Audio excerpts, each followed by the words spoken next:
What's up, guys, and thank you for tuning in to another episode of the Sinister Files. If you like what you see or hear, go ahead and hit that like button and subscribe to stay up to date on all my newest content.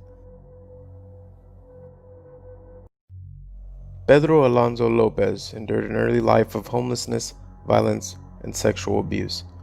Becoming incarcerated during early adulthood, upon his release he eventually embarked on a killing spree where he targeted young girls from his home country of Peru and Ecuador. In 1980, he was apprehended in Ambato and ultimately charged with 110 murders, for which he pleaded guilty. Despite the scope of his crimes, he only served 14 years before being deported to Colombia, where he was institutionalized and then set free. His whereabouts are unknown. Lopez was born on October 8, 1948 in Santa Isabela, Colombia. His father, Medardo Reyes, was a member of the country's right-wing party who was killed in La Valencia, an armed conflict of the era that would have repercussions for years to come.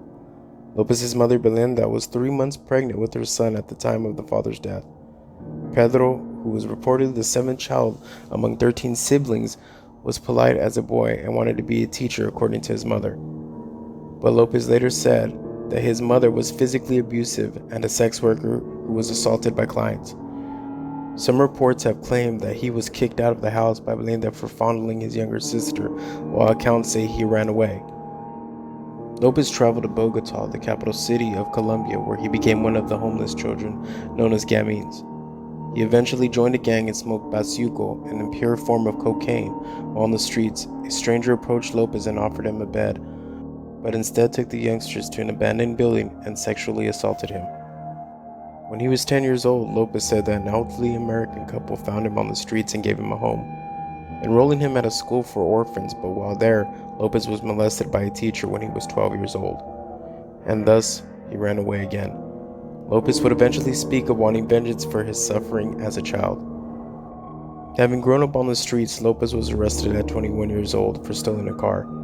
Soon after his imprisonment, he was raped by at least 2 men, and in retaliation killed his attackers with a makeshift knife. Accounts differ on whether he received additional jail time for the murders. Upon his release from prison, it is believed that Lopez started to seek out young girls, usually indigenous background and limited economic means. He made his way to Peru, where he began to lure victims to remote areas, committing rape and murder, later reporting that he murdered dozens during the mid to late 1970s. Lopez was caught by the Ayachucos community when he attempted to kidnap the 9-year-old, with a group submitting him to tribal law and attempting to bury him alive. A Western missionary convinced the members to turn Lopez over to Peruvian police, who promptly deported him to Colombia without truly considering crimes inflicted upon natives and the danger posed to society. Lopez continued the murders and by the late 70s had made his way to Ecuador, where the scores of girls began to go missing as well. Families tried to find their girls on their own and were even putting out newspaper ads, but their missing daughters wouldn't be found. In the Ambato region in 1980, a vendor, Carolina Ramon, and a group of her peers caught him in Ecuador when he attempted to lure Ramon's daughter from a busy market. Once Lopez was in police custody, he initially refused to cooperate with authorities until investigator Pastor Cordova Godino went undercover as a fellow inmate, gaining Lopez's trust. Godino was able to get a confession from Lopez as well as details about the sites where his victims were buried. Police ultimately unearthed 57 bodies. Some reports give the number as 53. Coupled with his confessions, Lopez was charged with 110 murders. He claimed that he has been responsible for around over 200 more in the neighboring countries of Peru and Colombia. On July 31, 1981, 33-year-old Lopez pled guilty to the murders of 57 girls and was imprisoned in Ambato, where he was officially diagnosed as a sociopath. Because of Ecuador's laws, Lopez only received a maximum sentence of 16 years. Much to the public's enormous outrage, Ecuador would later change its maximum prison sentence to 25 years. On August 31, 1994, Lopez was released from Garcia Moreno prison after serving 14 years.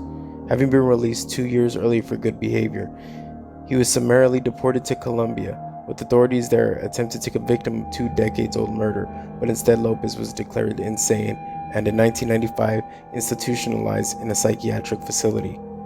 In February 1998, he was declared sane and released under a $50 bail. Shortly after his release from prison, he decided to visit his mother. He then started to ask her about his inheritance, but then she informed him that she was living in poverty. So he went and he stole and sold her bed and chair to people on the streets. Lopez then vanished. With concerns having risen in 2002 of him being connected to a murder, his whereabouts are still unknown till this day. So thank you for watching another episode of the Sinister Files. Remember to like and subscribe, and to stay up to date on all my newest content, go ahead and turn on the notifications. Thank you for watching.